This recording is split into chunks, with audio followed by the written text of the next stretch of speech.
Sir ಇವತ್ತು 31ನೇ ದಿನ sir. ನಮ್ಮ ಕರ್ನಾಟಕದಲ್ಲಿ 31 ದಿನ ವಿದ್ಯುತ್ ನೆಪ ಇರ್ತಾ ಇದ್ದಾರೆ. ಆದರೆ ಯುದ್ಧದ ಎಷ್ಟರ ಮಟ್ಟಿಗೆ ನಡೆದಿದೆಯೋ ಹೊರದೇಶದಲ್ಲಿ ನಮಗೆ ಗೊತ್ತಿಲ್ಲ. ಆದರೆ ಇವತ್ತು ನಮ್ಮ ಕರ್ನಾಟಕದಲ್ಲಿ 10 ಲಕ್ಷಕ್ಕಿಂತ ಹೆಚ್ಚು ಆಟೋ ರಿಕ್ಷಾ ಚಾಲಕರಿದ್ದೀವಿ. ಹುಬ್ಬಳ್ಳಿ ಧಾರವಾಡ ಅವಳಿ ನಗರದಲ್ಲಿ 25,000 ರಿಕ್ಷಾ ಚಾಲಕರಿದ್ದೀವಿ. ದಿನನಿತ್ಯ ಯಾವುದೇ ನಿಲ್ದಾಣದಲ್ಲಿ 100 ರೂಪಾಯಿಂದ 200 ರೂಪಾಯಿ ಬಾಡಿಗೆ ಹೊಡೋಕ್ಕಾಗ್ತಿಲ್ಲ. ಇವತ್ತು LPG ಪಂಪ್ಗಳಲ್ಲಿ ಹೋದ್ರೆ ನಾವು 200ರಿಂದ 300 ರೂಪಾಯಿ LPG ಅನ್ನ ಹಾಕೊಂಡು 500ರಿಂದ 600 ರೂಪಾಯಿ ದುಡಿದು ಮಾಲಕನಿಗೆ 200 ರೂಪಾಯಿ ಕೊಟ್ಟು 100 ರೂಪಾಯಿದಲ್ಲಿ ಅಕ್ಕಿ ಬೇಳೆ ರೇಷನ್ ತಗೊಂಡೋಗಿ ರಾತ್ರಿಯನ್ನ ಊಟ ಮಾಡು ತಾಜಾ ಕಾಣೆ ವಾಲೆ हम रिक्शा वाले। ये हमारा हुबली में 11 ಪಂಪ್ LPG ಪಂಪ್ಗಳಿದಾವು. ಇವತ್ತು 4 CNG ಪಂಪ್ಗಳಿದಾವು. ಹುಬ್ಬಳ್ಳಿ ಧಾರವಾಡ ಅವಳಿ ನಗರದಲ್ಲಿ 25,000 ರಿಕ್ಷಾನು ಅಲ್ಲೂ ಬರೀ LPG ಪಂಪ್ LPG ಮೇಲೆ ಇದಾವೆ. LPG ಪಂಪ್ಗಳಲ್ಲಿ ಮೊಟ್ಟ ಮೊದಲ ಬಾರಿಗೆ 58 ರೂಪಾಯಿ 61 ರೂಪಾಯಿ 62 ರೂಪಾಯಿ ಪ್ರತಿಯೊಂದು ಪಂಪ್ಗಳಲ್ಲಿ ಇದೇ ಒಂದ ರೇಟ್ ಇತ್ತು. ಆದ್ರೆ ಇವತ್ತು ಹುಬ್ಬಳ್ಳಿ ನಗರದಲ್ಲಿ 11 LPG ಪಂಪ್ಗಳಲ್ಲಿ 2-3 ಪಂಪ್ಗಳು ಬಂದಾಗಿದ್ದಾವೆ. ಇವತ್ತು ನಿನ್ನೆಯಿಂದ ಸುಮಾರು 85 ರೂಪಾಯಿ 80 ರೂಪಾಯಿ 90 ರೂಪಾಯಿ ರೇಟ್ಗಳಿತ್ತು.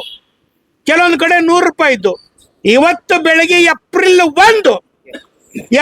1 ಇಡೀ ಆಟೋ ರಿಕ್ಷಾ ಚಾಲಕರನ್ನ ಏಪ್ರಿಲ್ ಫೂಲ್ ಮಾಡ್ತಾ ಇದ್ದಾರಾ ಅಂದ್ರೆ ಇವತ್ತು ಆಟೋ ರಿಕ್ಷಾ ಚಾಲಕರು 2 ಕಿಲೋಮೀಟರ್ ಪಾಳೆ ಹಚ್ಚಿ ಒಂದು ಲೀಟರ್ಗೆ 65 ರೂಪಾಯಿ 70 ರೂಪಾಯಿ 80 ರೂಪಾಯಿ ಹೋಗಿ 90 ರೂಪಾಯಿ ನಿಂತಿದೆ, 100 ರೂಪಾಯಿಗೆ ನಿಂತಿದೆ.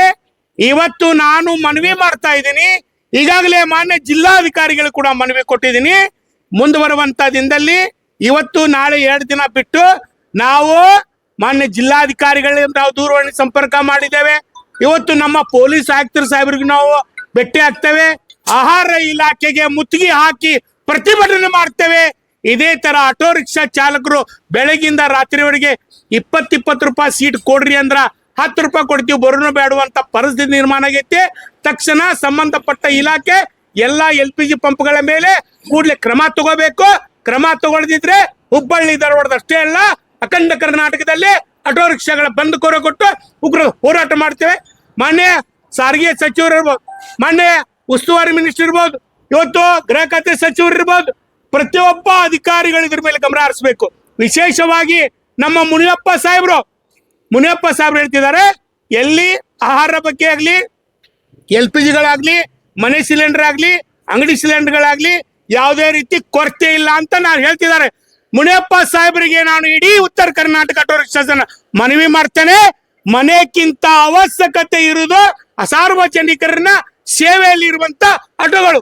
ಯಾಕಂದ್ರೆ ಮನೆಯಲ್ಲಿ ಬೇಕಾದ್ರೆ ನೆಳ್ಳಲ್ಲಿ ಕುಂತ್ರೆ ನಡೀತದೆ, ಆದ್ರೆ ಆಟೋ ರಿಕ್ಷಾ ಚಾಲಕರು ದುಡಿದಿದ್ರೆ ಅವ್ರ ಮಣಿತನ ಹಿಡಿದಿಲ್ಲ. ಹಾಗಾಗಿ ಇದು ಸಂಬಂಧಪಟ್ಟ ಇಲಾಖೆಗೆ ನಾನು ಮನವಿ ಮಾಡ್ತೇನೆ. ಇಲ್ಲವಾದ್ರೆ ನಾನು ಕೇಂದ್ರ ಸರ್ಕಾರದ ವಿರುದ್ಧ ಉಗ್ರ ಹೋರಾಟ ಮಾಡ್ತೇವೆ. ಬಂದ್ ಕರೆ ಕೊಟ್ಟು ಹೋರಾಟ ಮಾಡ್ತೇವೆ. ಏನಾದ್ರೂ ಹುಬ್ಬಳ್ಳಿ ಧಾರವಾಡ ಅವಳಿ ನಗರದಲ್ಲಿ ಆಟೋ ರಿಕ್ಷಾ ಚಾಲಕರು ಏನಾದ್ರೂ ಆತ್ಮಹತ್ಯೆ ಮಾಡ್ಕೊಂಡ್ರೆ ಅದು ಸರ್ಕಾರ ಹೊಣೆ ಅಂತ ನಾನು ಮಾಧ್ಯಮಕ್ಕೆ ವಿನಂತಿ ಮಾಡ್ತೇನೆ.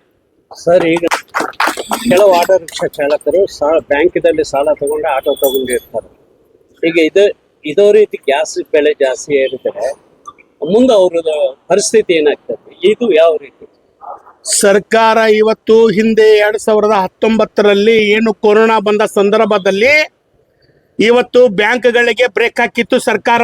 ಅವರು ಓಪನ್ ಆದ್ಮೇಲೆ ನಾವು ಅದನ್ನ ಕೊರೋನಾ ಹೋದ್ಮೇಲೆ ತುಂಬಿಸ್ತೀವಿ ಅಂತ ಹೇಳಿದ್ರು. ಅದೇ ಪರಿಸ್ಥಿತಿ ಒಳ್ಳೆ ಮರುಕಳಿಸ್ತಾ ಇದೆ.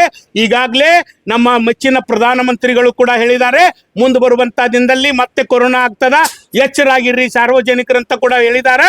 ಅದೇ ರೀತಿ ಏನಾದ್ರು ಮುಂದುವರೆದ್ರೆ ಕರ್ನಾಟಕ ಸರ್ಕಾರ ಯಾವ ಬ್ಯಾಂಕ್ನಲ್ಲಿ ನಾವು ಗಾಡಿಗಳ ಸಾಲ ತಗೊಂಡಿದ್ದೇವೆ ಆ ಸಾಲದಲ್ಲಿ ಬಡ್ಡಿ ಸಮೇತ ನಾವು ಅದನ್ನ ಮುಕ್ತ ಮಾಡಬೇಕು, ಸಾಲ ಮನ್ನಾ ಮಾಡಬೇಕು. ಇವತ್ತು ರೈತರಿಗೆ ನೀವು ಸಾಲ ಮನ್ನಾ ಮಾಡ್ತೀರಿ, ಆಟೋ ರಿಕ್ಷಾ ನಾವು ಸಾರ್ವಜನಿಕ ದುಡಿಯಂತವ್ರು ನಮ್ಮ ಸಾಲಗಳನ್ನು ಕೂಡ ಮನ್ನಾ ಮಾಡಬೇಕು.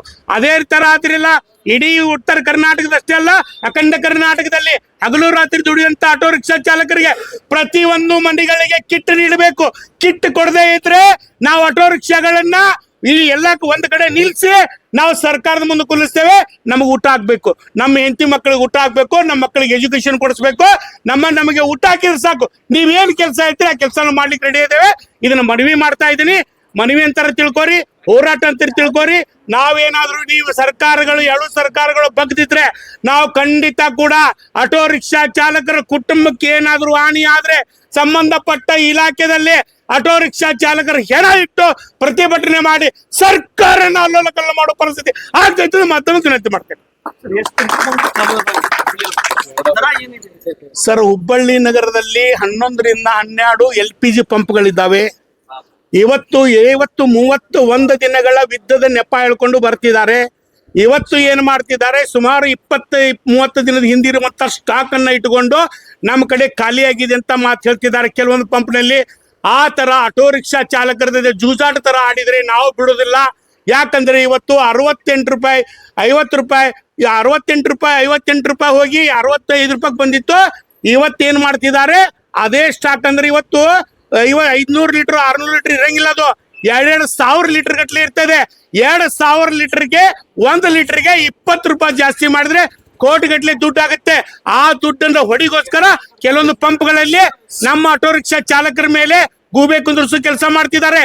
ಇವತ್ತು ಎಲ್ಲಾ ಸಂಬಂಧಪಟ್ಟ ಇಲಾಖೆದವರು, ವಿಶೇಷವಾಗಿ ನಮ್ಮ ಮುನಿಯಪ್ಪ ಸಾಹೇಬ್ರು ಇದ್ರ ಮೇಲೆ ತನಿಖೆ ಮಾಡಿಸ್ಬೇಕು. ತನಿಖೆ ಮಾಡಿಸಿ ಎಲ್ಲಾ ಪಂಪ್ಗಳಲ್ಲಿ ರೇಟ್ ಬೋರ್ಡ್ ಹಾಕಿ ಆಟೋ ರಿಕ್ಷಾ ಚಾಲಕರಿಗೆ ಸರಿಯಾದ ರೀತಿಯಲ್ಲಿ LPG ಕೊರತೆ ಆಗದಂತೆ ನೋಡ್ಕೋಬೇಕು. ಯಾಕಂದ್ರೆ ಅವರು ಆಟೋ ರಿಕ್ಷಾನ ನಂಬಿ, ಜನರನ್ನ ನಂಬಿ ಬದುಕುವಂತ ಆಟೋ ರಿಕ್ಷಾ ಚಾಲಕರು ನಾವು. ಅದಕ್ಕೆ ನಾವು ಮುನಿಯಪ್ಪ ಸಾಹೇಬ್ರಿಗೆ ಯಾಕೆ ನಾವು ಇದನ್ನ ಪದೇ ಚುಚ್ಚು ಹೇಳ್ತಿದೀವಿ ಅಂದ್ರೆ, ಮಾಧ್ಯಮದಲ್ಲಿ ನೀವೇ ಬರ್ತಾ ಇದ್ರಿ, ಅದನ್ನ ನಿಮಗೆ ನಾವು ಹೇಳ್ಬೇಕಾಗ್ತದ. ಅದಕ್ಕೆ ನಾವು ವಿಶೇಷವಾಗಿ ಇಡೀ ಆಟೋ ರಿಕ್ಷಾ ಚಾಲಕರ ಮೇಲೆ ಗಮನ ಹರಿಸಬೇಕು. ನಮ್ಮ ಮುನಿಯಪ್ಪ ಸಾಹೇಬ್ರು ವಿನಂತಿ ಮಾಡ್ತೇನೆ.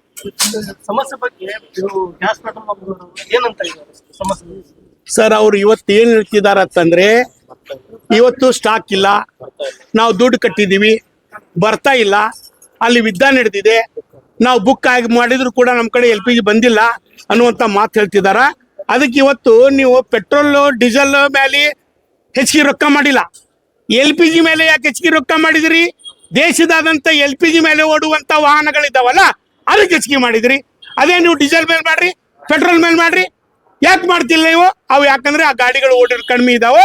ಆಟೋ ರಿಕ್ಷಾಗಳೇ ರಾಜ್ಯದ ಅಂತ ಜೈಸ ಅಂತ ಹೆಚ್ಚಿಗೆ ಓಡಾಡ್ತಾವ.